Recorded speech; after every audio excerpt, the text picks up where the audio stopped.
waxay tahay qaba nin jinni ah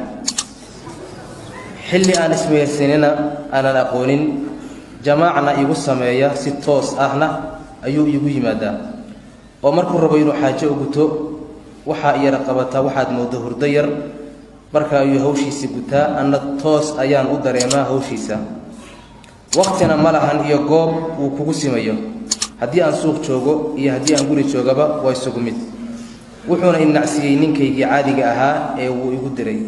su'aasheedu waxay tahay kow sideen isaga celiyaa ninkan jinka ah labo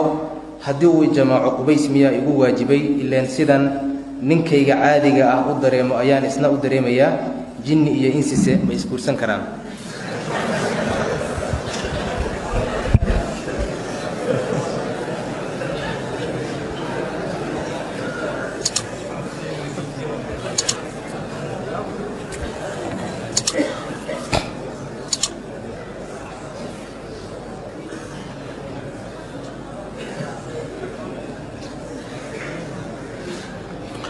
بسم الله الرحمن الرحيم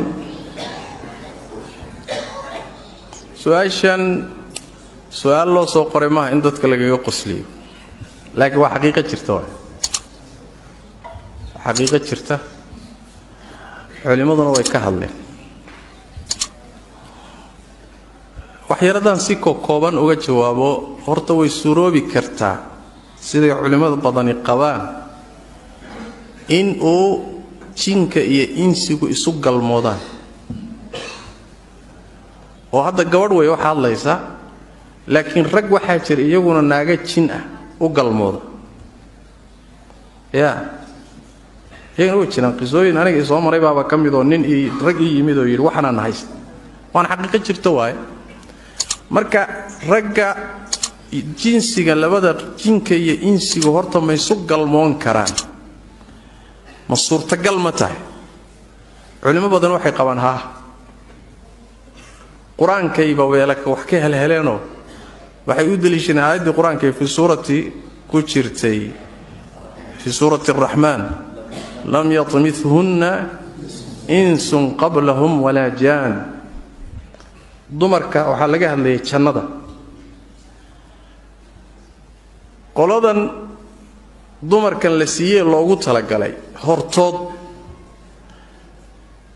insina uma galmoonin jinnina uma galmoonin baa leeyahay meesha waxa laga fahmay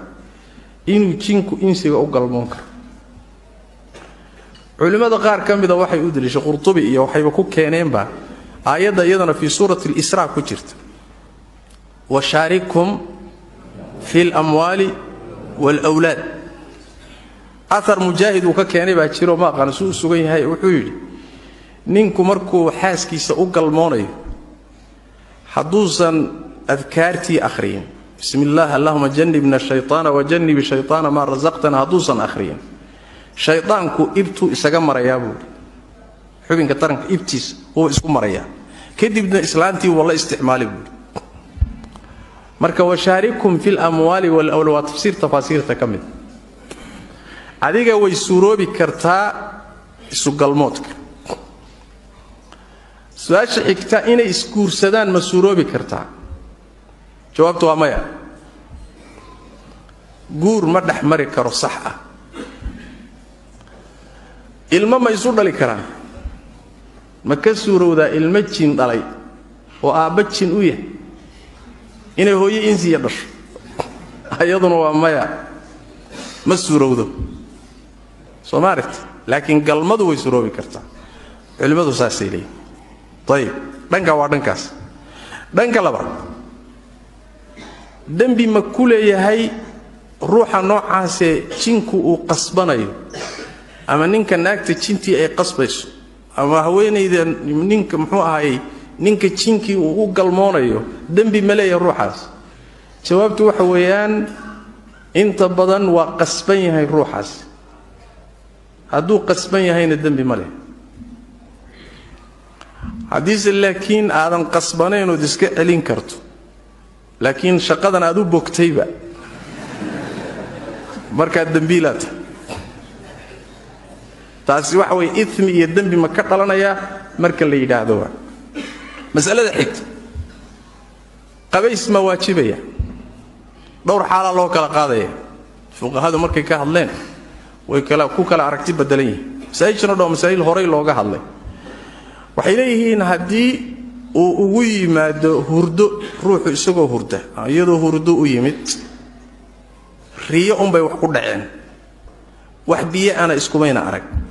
qabays markaa waajibi maayo waa ruux qarway oo kale soo ma ruux riyooday oo kale biyana iskumayna arag xaaladda labaad waxa weeyaan waa inuu ugu yimaado si life ah si toos iyadoo soo jeeda inuu ugu yimaado ruux bini aadanana isu soo ekaysiyo nin caadi iska soo dhigo xaaladda iyada ah waxay la mid tahay iyadoo ruux bini aadana u galmooday oo kale ama biyaha yimaadeen ama yeesan iimaanina way qabaysan xaalad saddexaad baa soo hadhay inuu si toosoo soo jeed oo life ugu yimaado laakiin aysan arkin balaayo baa ka shaqaynaysa laakiin ma aragto way dhici kartaa waa xaalad kale way laakiin waa soo jeedaa xaaladda iyada hadday biyo yimaadaan waa qabays haddaynan imaanin way isku khilaafsan yihiin culimo badani waxay qabaan ha qabaysato qaarna waxay leeyihiin war meesha wax la arkahayaba hawl ma qabanina biyana ma imaanina see loo qabaysana qaar baa doodaa qaba mas'aladaasi marka meelahaasay mari fuqahaduna saas siyaabaha kala gedisan bay uga hadleen ama see laysaga celin karaa waxaad u baahan tahay in aad barato qaabka shayaadiinta laysaga celiyo soo ma afkaar fara badan qur-aanka ku soo aroortay qaabab kala gedisan xadiista nabiga ku timi sallallahu alayhi wasallam wa imma yanzaghannaka min ash-shaytaani nazghun fasta'id billah ilaahay inaad ku cararto adkaarta markaad seexanayso markaad muxuu ahaayay soo toosto xilli walba waxay leedahay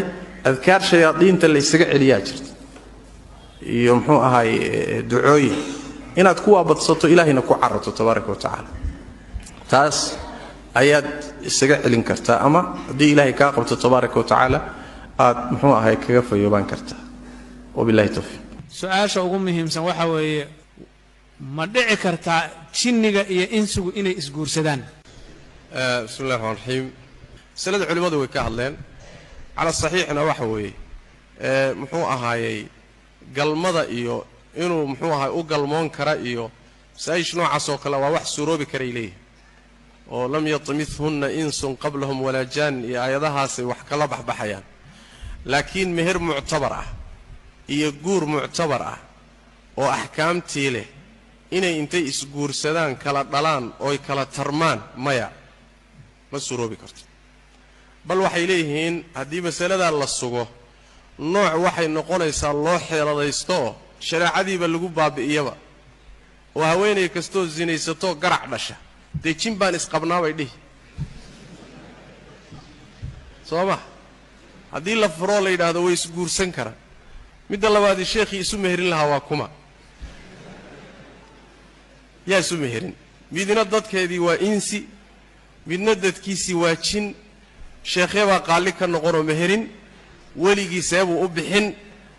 wax la fahmi kara maaha soo ma saas daraaddeed xadhig iyo meher ilma ku dhashaani sax maaha ma jiri karto amaa ma isticmaali karaa jinku dumarka insiga ma isticmaali karaa intuu iska soo dhigo bini aadan taasi